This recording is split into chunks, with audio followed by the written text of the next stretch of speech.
my Build 5000 Nation. How's everyone doing today? Hopefully, everyone's having a great day. If not, hope it gets better from here. We are back with another Coffeehouse Crime. This one is titled YouTuber's Body Buried in Neighbor's Garden.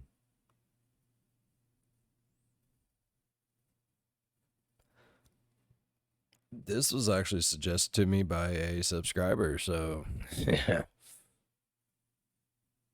My neighbors have gardens. Don't cry for me, Argentina. Let's go ahead and get into today's story. Go ahead, turn them lights down low, put on something comfy, cope with someone special. Let's just get creeped the fuck out, cause I'm creeped out now. Damn, bro.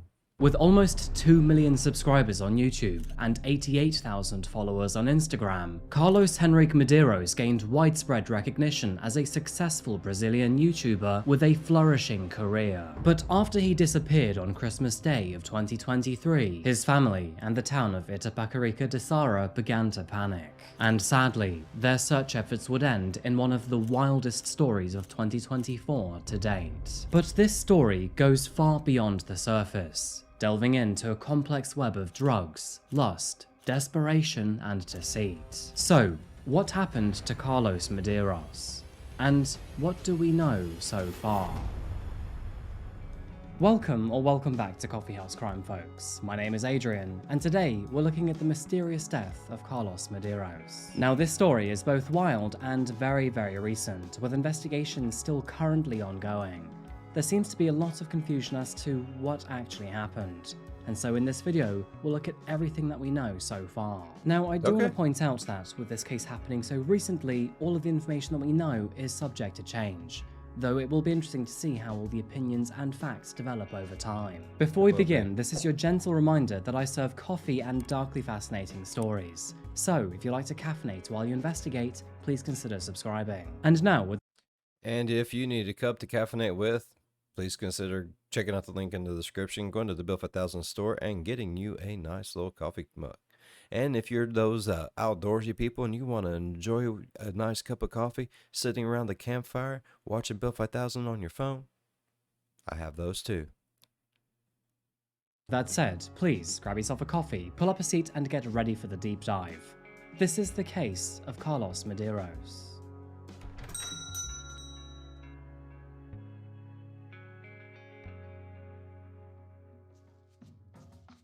Bom dia, folks, and welcome to Sao Paulo. With a population of 12 million residents and a wider population of 44 million, Sao Paulo is Brazil's most inhabited city. It's found towards Brazil's southeastern shoreline and is only a stone's throw away from Rio de Janeiro. Interesting fact, but did you know that more than 1 million pizzas are eaten here every single day? Anyway, our case today pulls us to the municipality of Itapecerica de Sara, an area which can be found on Sao Paulo's southwestern outskirts. Now, this town is a little less busy when compared to the city's many inner suburbs, but for Carlos and the Medeiros family, that was perfect. Born in the year 1997, Carlos Henrique Medeiros was raised in Itapecerica de Sara. Even from childhood, he was known to be a natural prankster and enjoyed pushing his family's many buttons, especially towards his sisters Katia and Christiane. Despite this, it can only be assumed that Carlos loved his family and had a great relationship with them. Through childhood and his teen years, he was often seen with his sisters, despite getting on their nerves every now and again. Now, Carlos was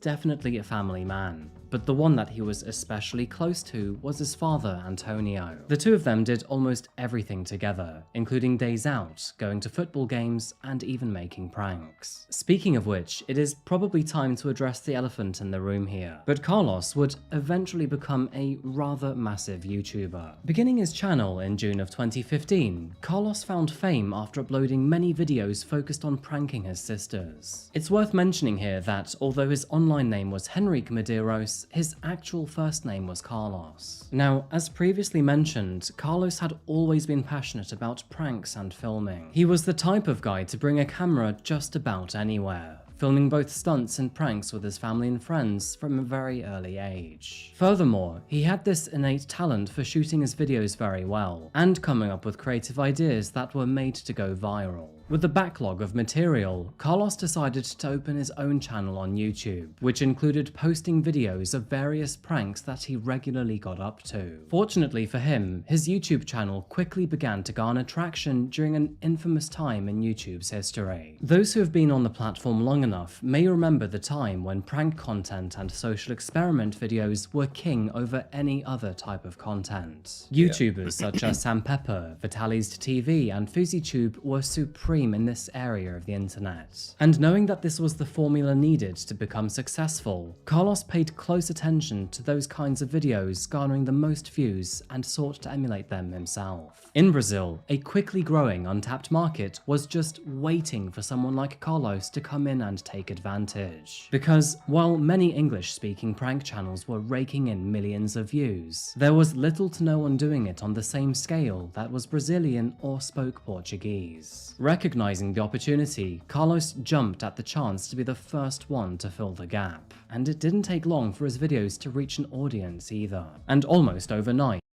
I mean, hell yeah, at least, the man had a passion, seen what he wanted, and went after it. You can reject it, okay. All right. Okay. He was amongst the top Brazilian Portuguese-speaking YouTube pranksters. His videos covered the whole prank YouTuber spectrum. This included running away from the police, giveaways, stealing from neighbors, pranking his dad, and even sexualizing his female friends and family. It's clear from his thumbnails that Carlos was marketing his videos towards teenage boys. They were a considerable portion of YouTube's consumer base, especially in South America. And regardless of what you think about the content, it was being eaten up by Carlos's fanbase.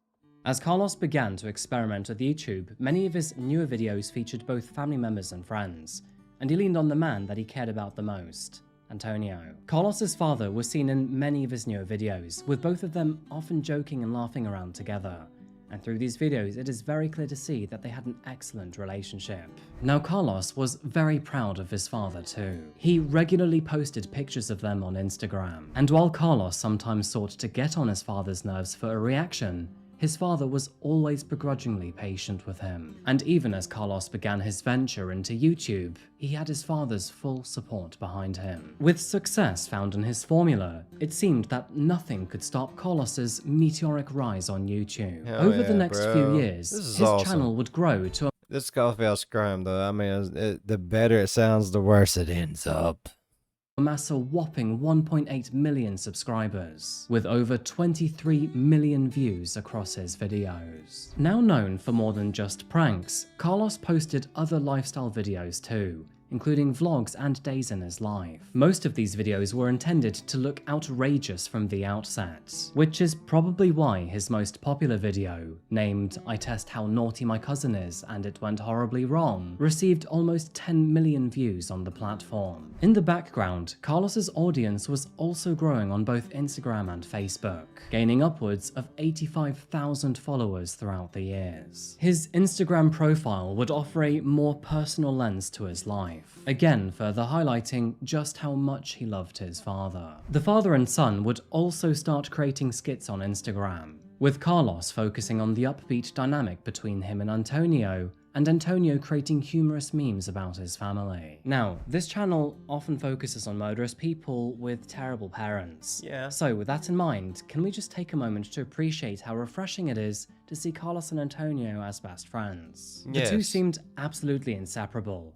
But sadly, what they didn't know is that 2023 would begin with incomprehensible heartache, and this would be sure to end Carlos's career. Behind the scenes, Antonio was dealing with an increasingly worrying illness. Things were not looking good for him, and sadly, shortly into the new year, he passed away. Friends would testify that this absolutely devastated Carlos. Where he was once a bright and rather ambitious young man, he was now a sad, lonely and depressed shell of his former self. It was at that very moment that Carlos abandoned his YouTube career entirely. With his father now gone, all of that drive and determination seemed to collapse. And needing some sort of relief to help him from this never-ending nightmare, he turned to the world of drugs to help him cope. While Carlos would still occasionally see his old friends, he also began to spend time with another group of people. This new group, which was a mix of newcomers and old friends alike, all had one thing in common, and sadly, that was cocaine. Throughout the year of 2023, Carlos slipped further into this newly dark world. It is evident through his Instagram photos that he missed his father dearly, and he was not managing to get through it. In February of 2023, he posted an image of the two with the caption, "Rest in peace, Dad. Hope to see you again soon. You taught me everything, except living without you." He followed up with another post by saying, "It's Friday. Without you, the world has lost its grace. I swear, I thought nothing in this world could shake me, but losing you was like losing myself. I don't exist anymore, and it's only a matter of time." In July of 2024, which was half a year after his father passed away, he posted another video of Antonio, this one captioned with, "Missing the best dad in the world, my best friend, my recording partner, my singing duo. One day we will be together. I just hope it won't be long." As you can tell, Carlos was finding it very difficult to come to terms with the death of his father, and as the family approached the first-year anniversary, he was still just as distraught. But before the family could even finish 2023, they were met with more grief and mystery. Because on Christmas Day, Carlos Medeiros disappeared. His sister, Christiane, hadn't heard from him in a while, which was highly unusual between the two. She began to grow worried that something might have happened to her brother. While she too was mourning the loss of her father, she knew that her brother had taken it especially hard. She also Man, this poor kid. He is having a really, really fucking hard go of it. Someone needs to give him a hug.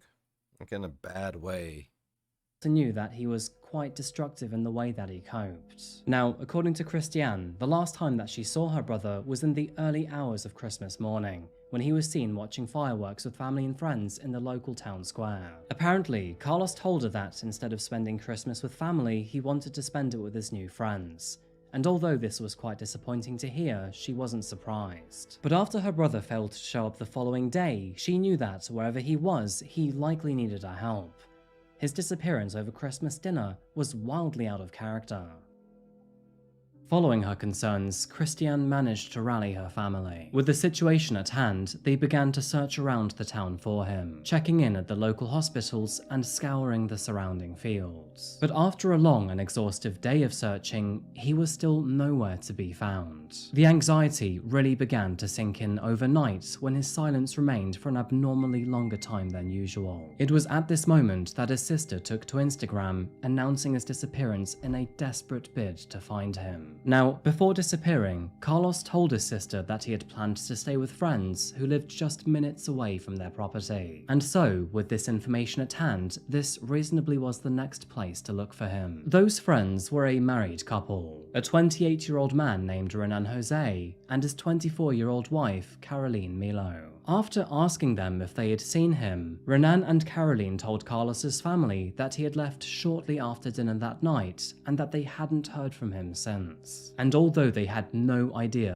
Man, I get they're just trying to give the boy, space and shit like that. But damn. There's some massive red flags, like all over the place. The boy needs help. Of his whereabouts, they did seem eager enough to lend any help that they could. Now sadly, without any other substantial information, Carlos's disappearance thawed over the following days. No one seemed to have any idea what happened to him, and over the next week, his family and friends scoured the area to no avail whatsoever. The couple that last saw Carlos joined his family in their search, also taking to social media themselves to ask for any information which may help find him. But as the week dragged on, the search party would grow further and further desperate. It seemed as if Carlos had vanished without a trace, and although everyone knew that something was wrong, they just didn't know what precisely happened. Many of Carlos's childhood friends knew that, despite his struggles, he would never disappear under his free will. And to make things further suspicious, some of his friends did not trust the couple he was last seen with. One of those friends in particular, who was named Robson Casimiro, was very suspicious of Renan and Caroline. He believed that the couple were simply lying to the authorities, and that perhaps they knew more than they were willing to share. And so, on the night of New Year's Eve, Robson decided to take matters into his own hands, and under the cover of darkness, he investigated the couple's property for himself. The plan was that he would begin with their garden, before then peering through the windows and going from there. But while surveying the outside garden, Robson noticed an unusual pile of recently shoveled earth. He made his way over to investigate, and that is when, upon closer inspection, he noticed something that almost made him collapse. To his shock and despair, he could already see Carlos's t-shirt sticking out from the dirt. Damn. He called the authorities immediately, and after arriving at the property, officers discovered something far worse than just a garment. After all of this time, and despite the couple spending their entire week searching for him with his very own family, Carlos Medeiros' body was in their garden all along. And now that his body was finally found, all eyes were on Renan and Caroline. What the Suffice to fuck? say, things were not looking good for the couple. Oh, It hell no. immediately became apparent that they had lied to the authorities and Carlos's family for the best part of a week, and now they had to come up with a better story. So, with this case happening so recently, this is what we know so far. According to Renan and Caroline, Carlos had come over to the property for more than just Christmas dinner. Apparently, cocaine was also on the menu. They further claimed that shortly into their binge, Carlos started seducing Caroline's younger sister, who was only 16 years old at the time. And shortly after that, the two went to the bathroom to have sex. While the two were having intimate relations, and apparently when Carlos was just about to climax, he started to feel unwell. And at that very moment, he then suddenly collapsed and died. Renan and Caroline claimed that they then checked his pulse, but it was clear that his heart had stopped beating. And although they tried to revive him for 3 hours, it sadly was to no avail. Now, obviously, their confession held some very serious allegations against Carlos, but it's very important to highlight here that they are not yet confirmed. This is a story that has been created by two people who have proven that they are capable of deceit, and so, with that in mind, this may just be chapter 2 of their web of lies. Oh, yeah, now, most while the definitely, exact bro. cause of Carlos's death is not yet recognized, it is possible that heavy drug usage, in combination with strenuous exercise, did create fatal heart complications. According to their own story, they were so shocked and disturbed by his sudden death that they had absolutely no idea what to do next. Rather than call for help or contact the police, it only seemed natural to them that the alternative was to bury him in a shallow grave in their garden. And this is the main reason that people doubt their story. Because if they were totally innocent, then why would they escalate the situation by concealing his body? Following his death, Renan and Caroline asked her 16-year-old sister to help move the body. They dug a grave overnight, placed him in the grave the following morning, filled it back up, and then played dumb throughout the following days. They made it appear as if they had no idea what happened to Carlos, even looking at his family right in the eyes as they lied about their knowledge. And to take one more deceitful step, they even took to social media to ask for any information regarding his whereabouts. Because surely you cannot be a killer if you're both a good neighbor and a good Samaritan.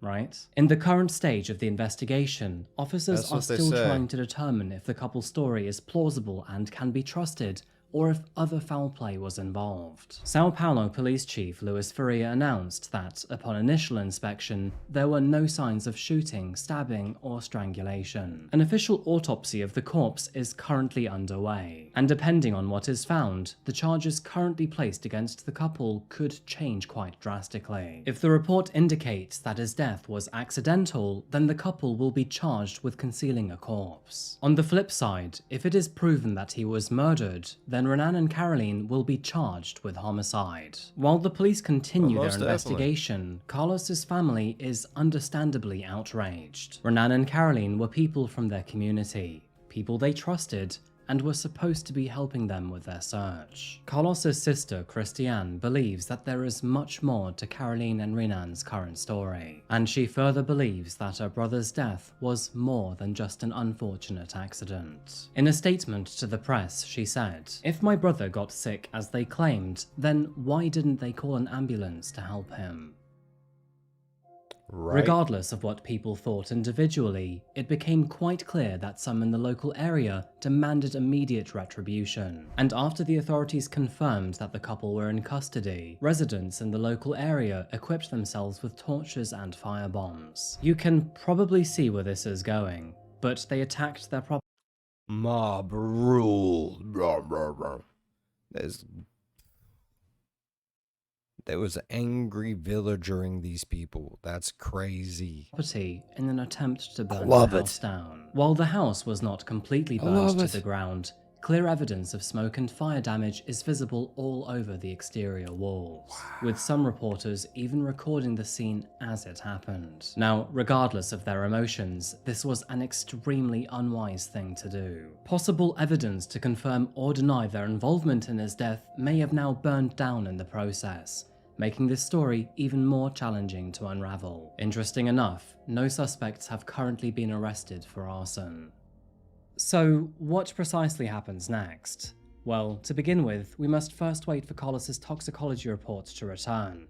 The results will determine if drugs were in his system at the time of his death or not. Yeah. If the results come back strongly positive, then Renan and Carolyn will likely face charges of concealing a corpse and nothing more. I mean, they may have merely been scared that, if they called the police, then officers would have found cocaine in their possession, or even assumed that it was murder from the outset. In addition to this, the police chief also expressed his belief that Renan knew that if he was found to be in possession of cocaine, then he would have lost custody of his 3 children and his pregnant wife. On the other hand, it is also possible that one of these 2 lovers experienced a psychotic break while high and then assaulted Carlos, resulting in his murder. We also can't exclude the possibility that they murdered him for his money, because Carlos had quite a fruitful career on YouTube.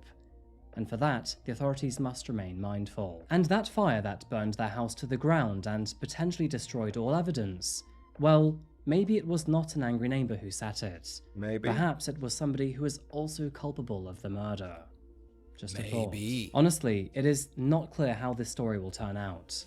However, saying that, I do think it's worth talking about right now, because it'll be interesting to see how these facts and opinions change over time.